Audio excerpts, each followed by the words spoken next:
আসসালামু আলাইকুম। আমাদের আজকের গল্প তিন তারা। রফিক, শফিক, জামিল তিন বন্ধু। তাদের পরিচয় ঢাকার একটি বোর্ডিংয়ে। তিনজন ভিন্ন ভিন্ন জেলার বাসিন্দা হলেও তাদের উদ্দেশ্য এক, সরকারি চাকরি। সে লক্ষ্য নিয়ে তারা ছুটে চলেছে। 1988 সাল। জামিল, লঞ্চ থেকে নেমে বিউটি বোর্ডিং খুঁজতে হবে। এলাকা না চিনলে যা হয়, এ শহর চিনতে 1 মাস লাগবে। রফিক, আমি বিউটি বোর্ডিং খুঁজছি, লোকেশন কোথায় আপনি জানেন? জামিল, আমি আজ সকালে ঢাকায় এসেছি, বাড়ি বরিশাল, এখনও খুঁজে পাইনি। রফিক, আমার বাড়ি সিলেট, এসসি 86। জামিল, আমার এসএসসি 86, চলো একসাথে খুঁজি। শফিক, এই রিক্সা, বিউটি বোর্ডিং যাব, ভাড়া কত? রিক্সা চালক, ভাড়া 20 টাকা। রফিক এবং জামিল দুজনেই চিৎকার দিয়ে বলে, ভাই আমাদের নিয়ে যান। গন্তব্য এবং উদ্দেশ্য এক হওয়ার কারণে 3 জেলার 3 জন মানুষের বন্ধুত্ব সেই মুহূর্তে গড়ে উঠেছে।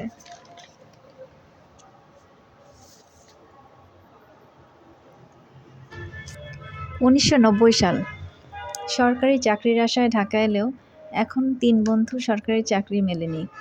পেট চালাতে গিয়ে জামিল প্রাইভেট পড়ানো শুরু করে, রফিক থিয়েটার এবং শফিক স্বল্প মূল্যে গার্মেন্টস পোশাক বিক্রি শুরু করে। জামিল, আমি যে বাসায় পড়াতে যাই, ছাত্রীর বোন অনেক সুন্দর। রফিক, শফিক দুজনেই একসাথে বলে, আমাদের দেখা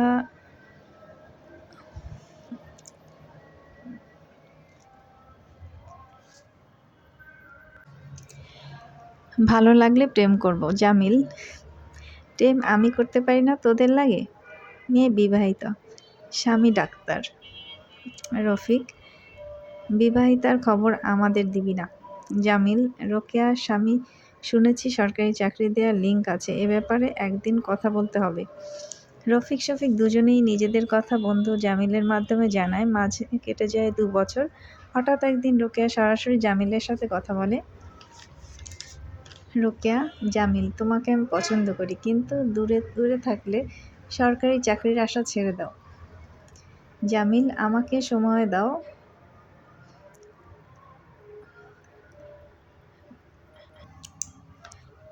রোকেয়া, আমাকে সময় দাও, আমার সাথে পার্টিতে চলো, আমার স্বামীর সাথে বড় বড় আমলাদের যোগাযোগ আছে, একবার তুমি সবার নজরে পড়লে আর পিছনে তাকাতে হবে না।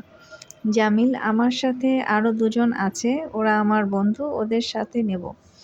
রোকেয়া, অত্যন্ত রহস্যময়ী নারী, ঠিক আছে।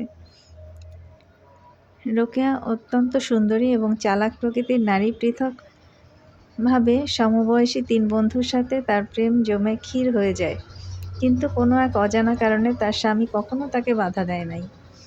1991 থেকে 2025, দীর্ঘ সময় 3 বন্ধু পৃথকভাবে তাদের প্রেম বিয়েতে গড়িয়ে নিতে চাইলেও তাদের ইচ্ছা পূর্ণ হয়নি। জামিল, রোকেয়া, এখন আর সরকারি চাকরি আশা করি না, তোমাকে বাড়ি নিতে চাই, সংসার করব। রোকেয়া, আমার স্বামী কোনো একদিন তোমার সরকারি চাকরির ব্যবস্থা করবে, কোনো একদিন বিকেলে চায়ের আড্ডায়।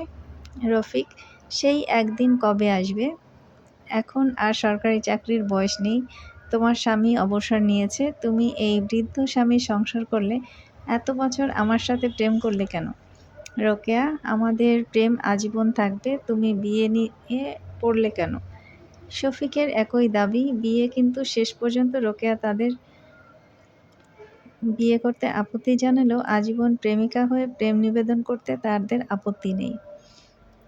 রোকেয়ার বয়স এখন 50 হলেও তার সৌন্দর্য কারো থেকে কম না। রোকেয়া,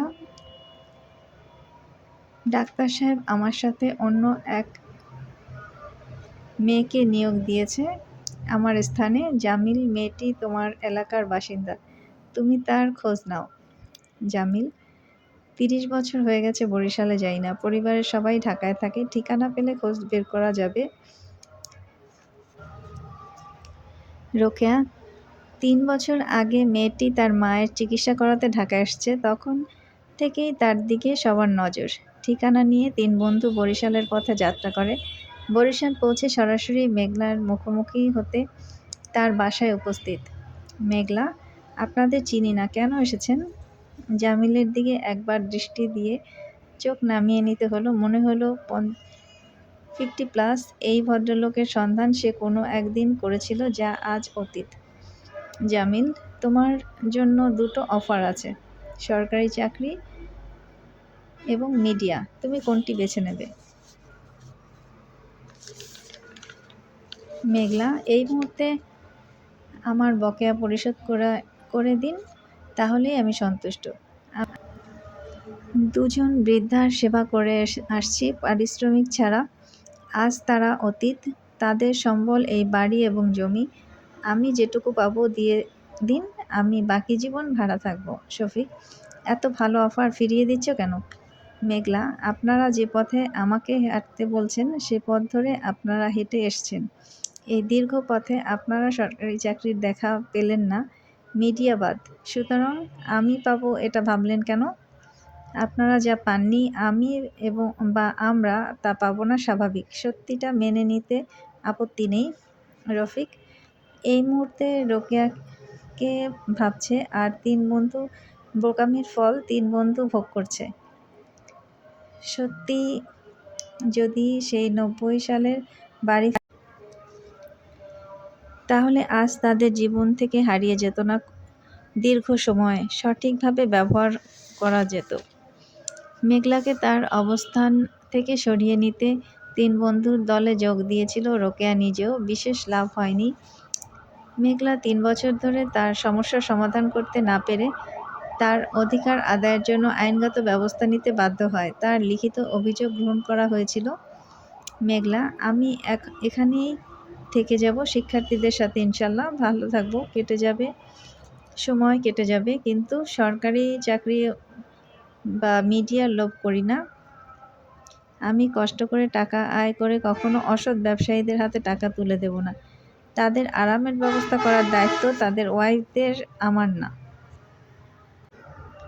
শিক্ষার্থী, অভিভাবক, এলাকাবাসীরা যখন মেঘলার পজিটিভগুলো স্মরণ করছিল, তখন প্রথমবার সবার পক্ষ থেকে ডাক্তার সাহেবকে স্মরণ করা হয়েছিল। ডাক্তার ইমতিয়াজ, জমি আমার। আমি মেঘলার বাবাকে এখানে বিল্ডিং করে থাকতে বলেছিলাম।